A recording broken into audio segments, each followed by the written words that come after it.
Some Pokemon are just built different. They're somewhat incomplete without a certain item or object visible in their design. And trust me when I say some of these examples are absolutely wild. Do you notice anything about these Pokemon here? What sticks out to you? Well, Kadabra here, he's got one spoon. And that spoon is way more integral to this Pokemon than you might think. It's too bad we went so long without a Pokemon card to prove it. Enough of this. Vader, release him. As you wish. No, but seriously, Kadabra will have no problem downing his box of berry bolts. Apparently, this spoon represents half of Kadabra's power, and Ultra Sun's Pokedex is sure to be very specific in saying only silver spoons work. No gold spoons here. Take that, hello. And I bet you thought we were done talking about spoons in a Pokemon video, but there's more. Twice as much to be exact. While we can't prove anything for sure, at least we know that Alakazam will be able to eat its soup twice as fast as its pre-evolution. Oh boy, that is good soup! The Psy Pokemon is actually a generous guy, as its Ultra Moon Dex says that if it trusts someone deeply, it will let them have one of its spoons, which apparently aren't super rare, as Ultra Sun's Dex entry says that Alakazam uses its own psychic powers to make the spoons. I suppose this does count as a Pokemon that has its own item associated with it, that being the Twisted Spoon, which raises a Pokemon's psychic type damage by 20%. Make that 2.4 spoons for my boy Alakazam. Mega Alakazam then dials this up to 11. 5. We can infer from this transaction that an Alakazite is worth 3 spoons, or about $13 US. Now apparently we're supposed to avoid contact with Hypno, as it will use its pendulum to put you to sleep, as stated all the way back in Pokemon Yellow's Dex entry. He was even able to put Ed Sheeran to sleep in that music video for Gen 9, eh? And did you notice they're always left-handed? Heading into the rock tunnel and we find Cubone and Marowak, which both have an actual item present in the games, that being the Thick Club, or the Thick Bone.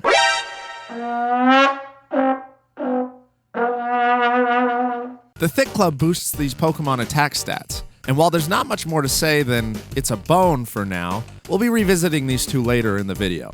Another Gen 1 Pokemon that got an actual item, that being the Leek, is our endangered little Farfetch'd. The Pokedex states that Farfetch'd is always seen with a stalk from a plant of some sort, and apparently there are good and bad stalks, as it's been known to fight over them with other Farfetch'd. I guess Kadabra, Marowak, and Farfetch'd all thought they were worthy of creating their own held items, as there are no more Gen 1 Pokemon that have held items produced specifically for that Pokemon's design. Although we did have an actual design change. Jinx. Not really sure how to think about this one. I'm not touching that with a 60-foot pole. I don't know, but I had to tie in this disturbing fan creation of what Jinx looks like without clothes and hair. What I did learn through looking into this, however, is that there are some people out there who view Gen 1 Jinx as being darkness under the hair rather than an actual entity. Good on those people for staying positive and not jumping to conclusions about Game Freak making questionable decisions. Oh, never mind. Game Freak changed it up in future generations. And now, it's time for my own questionable decisions. Keen-eyed fans of the series have debated the origins of Machoke's belt. Not very seriously, but it has been one of those buried in the depths of Reddit conversations from like 10 years ago. I'll let you guys debate the specifics in the comments, but the belt seems to have a clear impact on its power. For Machamp, the belt seems to not limit it at all. Maybe that's because of the 2 extra arms? I don't know. Anyway, here's this. Okay, I know we don't talk about the anime much here, but we had to talk about Jiggly from the anime putting people to sleep using its cute little microphone and its marker. We need a Jigglypuff event form at some point. I don't know when it's time for Kanto remakes or whatever, but let's just make it happen, Game Freak. And one more kind of anime reference for all you fans out there. Now, I couldn't find any examples of a Meowth without a coin on its head, so this one is questionable. However, the reason I bring it up is because there are plenty of examples of the exact type of coin being spotted elsewhere in Pokemon. Maybe I'm looking into this one too much, But I just find it interesting that if the coin is part of its biology, it really learns a signature move that involves it throwing several copies of its body parts at other Pokemon, only for trainers to then pick it up after battle and use it as currency? Streets are rough in Kanto, man, I'm telling you. Now, I thought Delibird was holding on to something, but then I realized that the presents are literally coming out of its behind into its tail sack thing, and then out for it to distribute those presents down your mount chimney. Well, if not Delibird, then I guess next for Gen 2 we have... Oh, I guess the lack of objects fits this region's theme of being old. I promise there are some good ones later on when Game Freak decided to get more creative. Arriving in the Hoenn region, you better hope that every object is an umbrella for all that water. Nah, just kidding. We're gonna start this out with gems in the form of our pal Sableye. Scarlet and Violet made the Sableye gem the crafting item that drops when defeating Sableye in the wild.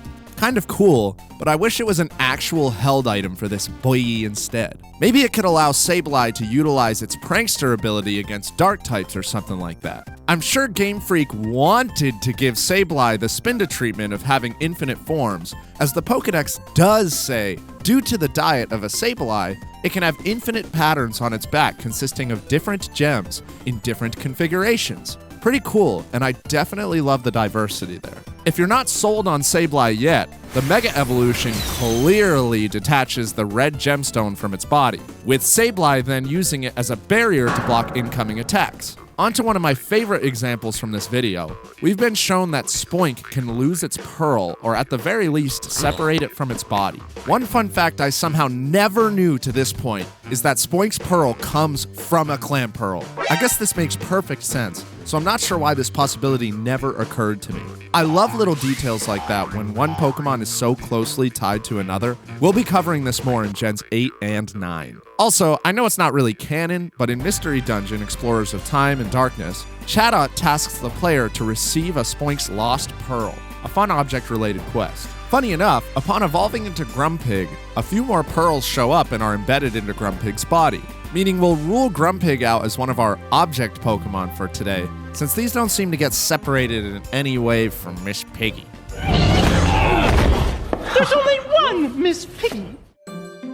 So I know there's someone out there thinking, but Trevor, what about the ghost types so far? The problem with ghost types is that yes, while a lot of them inhabit objects, they are pretty much always integral to the Pokemon. If we were making that argument, then this video could also pretty much talk about every steel, ice, and rock type as well, no? What would stop us from talking about grass types? However, Sinnoh really forced my hand. Not one good object to work with here, so we'll satisfy the ghost lovers out there with these two examples. But no more scary after this.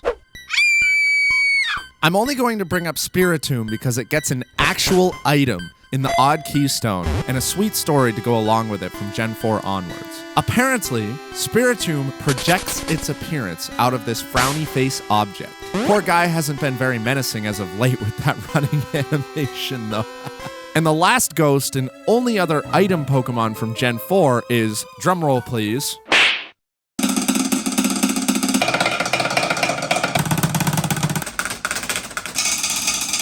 Rotom. Appliances. That's it. It's household appliances. And it changes by interacting with these appliances, or I guess in Gen 8, just by looking at them in a catalog. That's where they lost me. Now seriously, we should be done with this, since we don't want to talk about every ghost type that involves inhabiting an object, or this video will be an hour long. But actually, we're thinking of making a Rotom form video, so comment what objects you think Rotom should inhabit instead of, household items, I guess.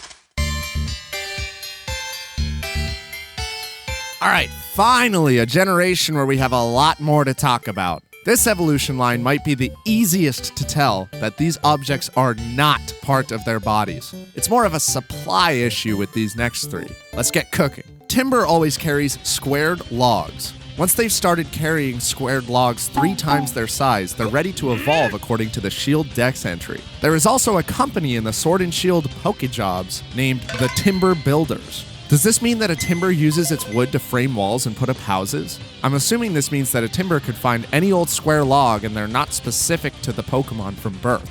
After that entry, you'll never believe what Girder holds. Well, at least maybe you didn't know it was formerly called an I-beam steel Girder. It's normally found near construction sites, once again pointing to this Pokemon using its object to build and then promptly replacing it with another. However, Pokedex entries, specifically Pokemon Shield, point to this Pokemon being better at demolition rather than construction, so perhaps it keeps its Girder for life. Now, the I-beam Girder, aren't these man-made? Are there factories producing these things for Girders all over the Pokemon world? That brings us to the last of this complete object evolution line, Conkeldurr, which I always used to pronounce Conkeldurr. Like Alakazam, we have a rare example of a Pokemon with two objects. However, these are no spoons, these are full concrete pillars. Also, we get direct reference to Conkeldurr mixing its own concrete and even teaching humans 2,000 years ago to make this specific Conkeldurr concrete, which is more durable than standard concrete apparently.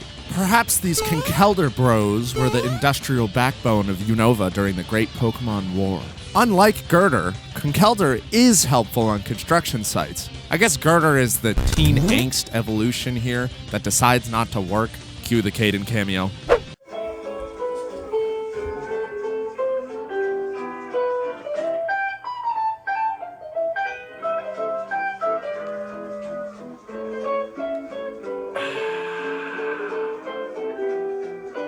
Garbodor could maybe count, but Gigantamax Garbodor definitely counts. Bet you never heard a list of things that are stuck onto Gigantamax Garbodor, so here it is. A wind-up toy plane, a wind-up toy cruise ship, a toy car, a toy building, a substitute doll, a Poké doll, you know, one of the Clefairy ones, fish bones that look to be a deceased Magikarp, and a Master Ball. I mean, who is throwing one of those away? That Blueberry Academy printer inflation is real, man, I tell ya. Oddly enough, Throw and Sock are two that I feel like have come up a lot recently.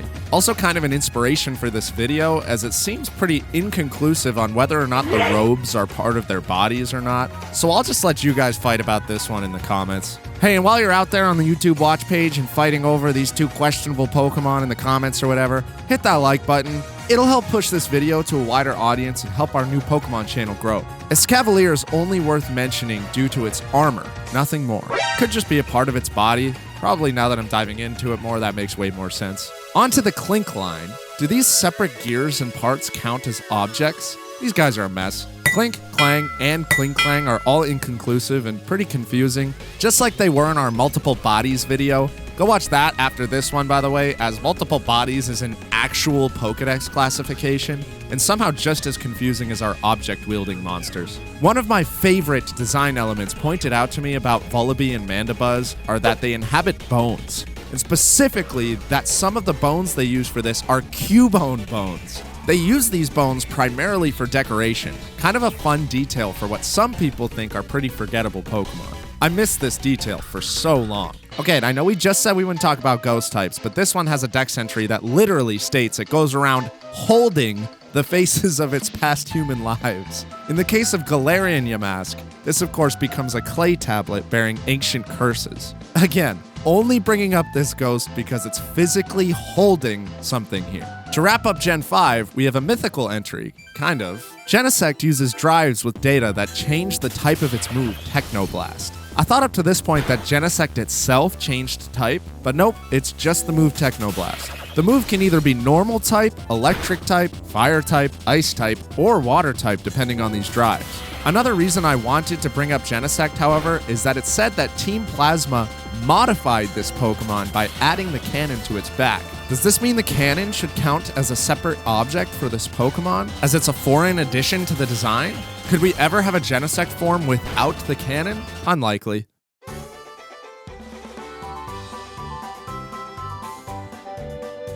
Okay, where are my Flabebe and Floette fans at? Let me hear you. Do you think you can name all 5 Flabebe colors? I'll give you a second. Well, if you got the colors right, red, yellow, orange, blue, white, then maybe you also knew that Flabebe, one of the lightest and smallest Pokemon, looks all over for a flower it loves and then continues to care for that flower for the rest of its life. Bonus points if you got the 6th form for Floette. We'll hold off on talking about this one until after the next Pokemon game here, as I'm hopeful there will be a lot more to talk about. Klefki is somewhat inconclusive, and a Pokemon I feel like a lot of people meme on for being just keys. But come on, how can you not love this little guy? The Pokedex states that Klefki likes to hold on to nice keys for decades at a time, while instantly discarding others. However, it also clearly states that Klefki always have 4 keys. Someone at Game Freak, please give Klefki a field ability in the next mainline game that can open locked doors early and sequence break the game. Hoopa is in possession of 3 rings, or 6 for its unbound form. That can cause all kinds of mischief. I actually never knew that this Pokemon changed types when changing form. Hoopa is probably the mythical I've used the absolute least, however, so that makes sense. But these rings are probably some of the coolest objects any Pokemon can have, allowing Hoopa to warp space and transport items, humans, and Pokemon through its hoops. Unbelievably, as shown in Masters EX, Hoopa can apparently jump around to different timelines using these hoops as well. This thing simultaneously has more rings than Sonic, more hoops than Bronny James, and can bend time more than your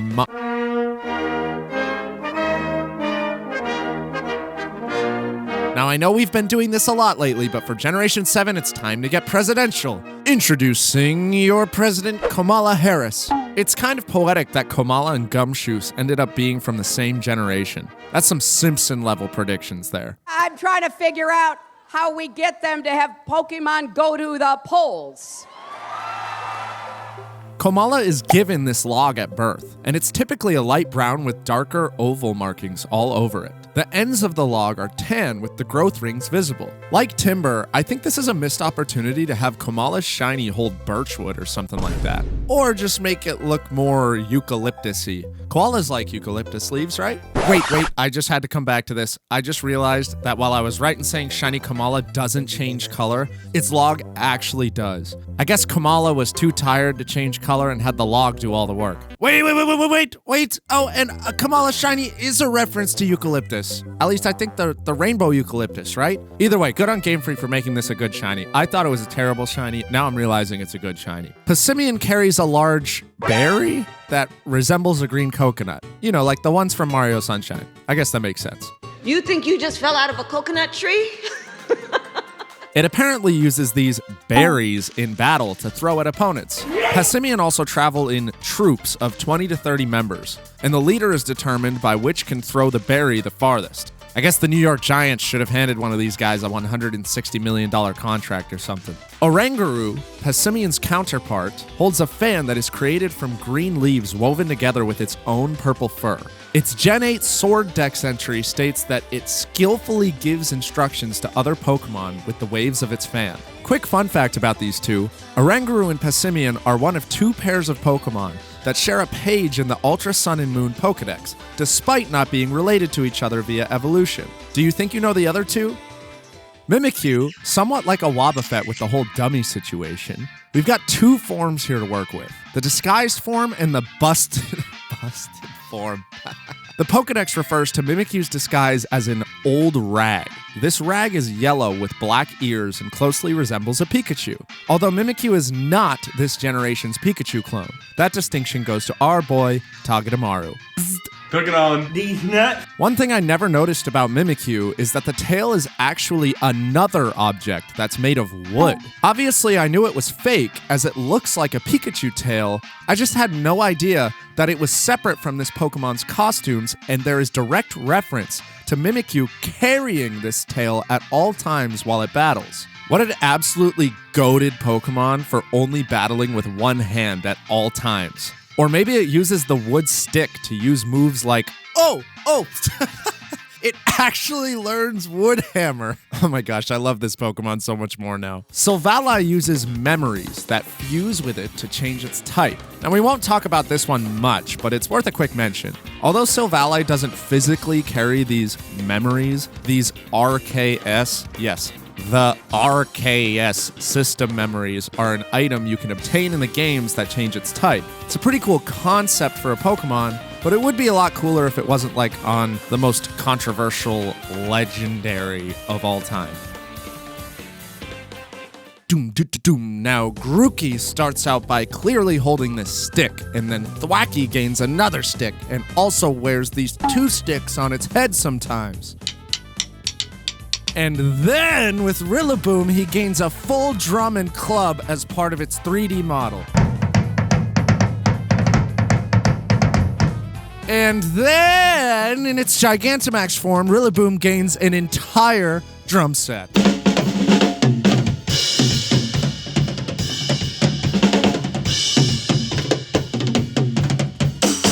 Come to think of it, the other 2 Galar starters have Gigantamax forms that seem to have objects separate from them, too, with Cinderace's Fireball and Inteleon's Water Gun. But I have a real soft spot for the Grass-type drummer as our Gen 8 starter. Good on you, Game Freak. Great design and concept.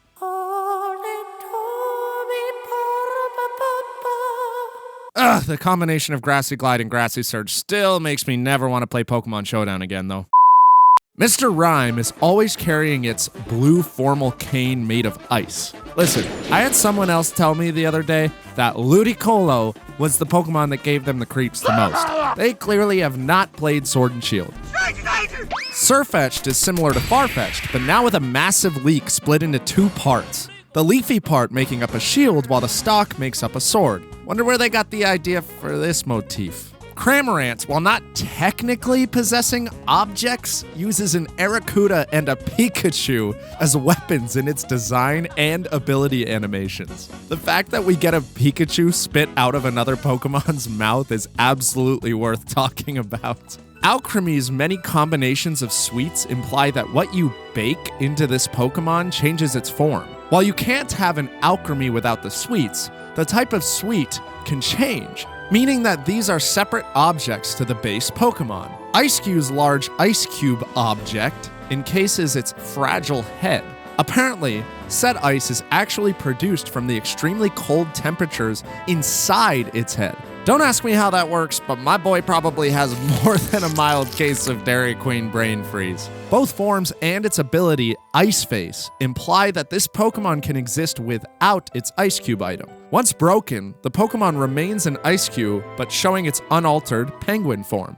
And to cap off Gen 8, we get Zacian and Zamazenta holding the Rusted Sword and Rusted Shield respectively. These items help these Pokemon change forms. And finally, we get some box legendaries that were given objects. The Pokédex specifically uses the word armed for these 2, which is notable and clearly foreshadowing to the 3rd and complete version of this generation.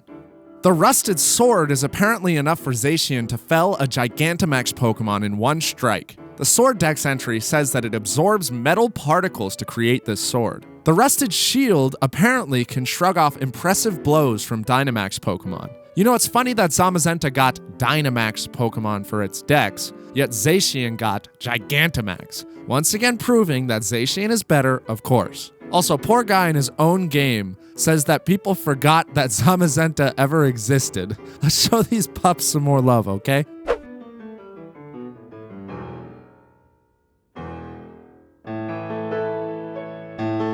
We forgot to talk about Skeledirge in our multiple bodies video, so Skeledirge is getting some love first. While not exactly an object, the orange fiery bird resting on Skeledirge's head is a separate entity from this Pokemon. I never picked up on this design for some reason, but it's so cute that Crocalor had an egg, which then hatches into this little bird guy. It also even cleans Skeledirge's teeth for him. All right, now I'm excited because we're getting into another whole line of Pokemon that have objects, and partially the inspiration for this video. Tinkatink carries a hammer that she apparently creates on her own using iron scraps. In her Scarlet Dex entry, it even says that her hammer is often stolen at times by Pokemon that eat metal. I'm gonna go ahead and assume that Handy Manny can keep making herself more hammers at will, so it's not a big deal. Tinkatuff levels up this hammer, and the ponytail, by putting a large metal plate around it. That hit's gotta hurt way more. As Tinkatuff lives in ruins around Paldea, apparently she has access to plenty of metal. But her Scarlet and Violet Dex entry says Tinkatuff will attack Poniard and Bisharp to get their metal and create a large, sturdy hammer out of it. Kind of gruesome if you think about it. But now we get to our misleading name portion of the video. Because Violet's Pokedex entry states that Tinkaton's hammer weighs 220 pounds. Only just over 10% of a ton. However, Tinkaton's total weigh-in is only 248 pounds. So optimistically, we're saying that a 28-pound Pokemon carries a 220-pound hammer. Anyway, I know I'm being too literal and analytical here, and I'm going off on a tangent, but the hammer was made from what looks like Tinkatuff's hammer, but with a ton of metal added, plus a whole axe on top. Plus, of course, it's super hyped that Tinkaton gets a signature move out of this in Gigaton Hammer. Not a lot of Pokemon have their objects get signature moves. Also, there's no other way to conclude talking about the Hammer Pokemon herself than bringing up the best use for a Pokemon object ever. Knocking rocks into the sky, aiming for Corviknight. Poor Steel Bird. All I can say is don't let this thing make it across the pond to Galar, or we've got some national defense issues with this girl knocking humans out of the air while they're riding their Corviknight taxis. So the Pokemon Company does not want to acknowledge this, but Rellor is most definitely a dung beetle. Dung beetles will be rolling around a pile of or as it's more typically called, Simisear. But I'll go back to the official Pokemon fact, which clearly states in both Pokedex entries that it is a mud ball, which Rellor treasures with his life. This mud ball is made by mixing sand and dirt with its psychic energy. And speaking of treasure, I think this is one of the most underrated shinies of Scarlet and Violet, as Rellor's mud ball turns into a nugget in its shiny form. Really great shiny, Game Freak, really great. Rellor also rolls around its mud ball, or nugget, until it's built up enough energy to evolve into Rabsca, who in my research for this video, I just now learned that this thing is hanging upside down, which makes way more sense. I guess given the scale of the Pokemon in the new open world games, they kind of look smaller, and it's harder to see the detail, but these Gen 9 Pokemon are genuinely so cool. Anyways, Rabsca is holding what the Pokedex calls a ball, and the Pokedex also infers that Rabsca's true body is actually inside the ball, due to how inanimate the body holding up the ball is. Kind of confusing, but cool given the psychic typing of this guy. What I really never noticed is that there's a light silhouette inside Rabsca's ball that Violet's Pokedex refers to as an actual infant that sleeps inside of the ball. Rabsca wants this little baby Rellor, well, I'd assume it'd be a Rellor, right? To sleep comfortably. What a good parent. But wait, now that I think about it, Rabsca itself could be the infant. My brain is fried. This could have also been a sleeper pick for the multiple bodies video. Go leave your angry comments now. I don't think there's a ton of Rabsca lovers out there, so I didn't get any multiple bodies love on that one, but man, that's a good one. Now we arrive at Pokemon 999. Where we have two forms for our little guy, Gimmighoul. It's inconclusive if the coin on Gimmighoul's roaming form is a separate object from it, but the chest and the rest of the coins in Gimmighoul's chest form are for sure separate objects. It's said that Gimmighoul was born inside this treasure chest 1,500 years ago, and it sucks the life out of scoundrels who try to steal the treasure. Violet's Pokedex is where I get really confused. Who would leave a chest full of money in the corner of a shop? Pick up those coins. It takes like an entire playthrough to evolve one of these things. And that evolution brings us to gold number 1000. Congratulations, you get a surfer dude. Yo, yo, yo! Funny enough, there's no direct reference to his surfboard in the Pokedex until you get to the Paldea Pokedex picture for it. You could also point to the fact that his belt strap is taken straight from his previous form, or the fact that this Pokemon is made from 1,000 coins in the first place could also be pointed out. Basically, Goldengo is just a bunch of random objects, so pick whichever one floats your boat or board or I don't even know. To hit a couple more later on in the Scarlet and Violet Pokedex, we've got to talk about Iron Valiant to say that the arms detach, and it can use them as a dual swords type of weapon. Darth Maul would have been a great shiny here. Oh, or the Blue Spirit. Iron Bundle is tied for the fastest water-type Pokemon. Sit down, Barraskewda. The bundle, bag, or a tank? What is that? Is attached to its body via a cable, somewhat akin to how Delabird's sack is also actually just part of its body. And I know they're not objects, but the fact that this guy's feet are skis is just amazing. Why didn't they do that for original Delibird? I never saw that design. And then Gen 9 is going to end us off with an absolutely mind-numbing Pokemon in Terrapagos, and specifically Terrapagos' stellar form, which seems to gain more diamond than a K-Jewelers and large crystal hexagons that float around it while representing the whole type chart. I guess this Pokemon gets a pass due to it being the whole DLC mascot and all, but geez, there is a lot going on here. What else did I expect from one Pokemon with 3 different signature abilities, I guess? Anyways, time for honorable mention rapid fire and the snubs for the day. And I'm sure I missed some, but hopefully not as many this time. Let's go. Egg, egg, and egg. Kangaskhan is a literal child. I refuse to call this an object, but apparently Game Freak doesn't think it's multiple bodies either. Get confused. Code, code, and more code. Wynot and Wobbuffet occupy a dummy. Kind of similar to Mimikyu, but less actual evidence of it being an object to go off of here. Let's move on. Ghost types in general. There are so many that occupy man-made objects, but since they're integral to the Pokemon and can't be separated, we're not counting them today. The Applin line depends on whether or not you consider the apple to be the Pokemon or the worm to be the Pokemon. Either way, we're looking at multiple bodies or an object Pokemon. I lead multiple bodies here. And finally, my boy Hitmonchan. We had no idea up until Scarlet and Violet, but its fists are actually masses of muscle, so these gloves do not count as objects, although all the way through to Gen 8, I would have said that these are most definitely just gloves. Just goes to show how any of this can change and nothing is final. Only 2 questions remain. Would Hitmonchan have lasted in the ring with Mike Tyson, and how did we do? To whoever has been a fan of the channel so far, thank you. As always, giving the video a like and having made it this far is so helpful for our channel, so thank you. And subscribe for more videos like this. Maybe I'll make a video on if every one of these object Pokemon had their own held item made and what their effects would be. Let me know if there are any that pop in your minds right away. And as always, bring back the sound! Bring back the sound!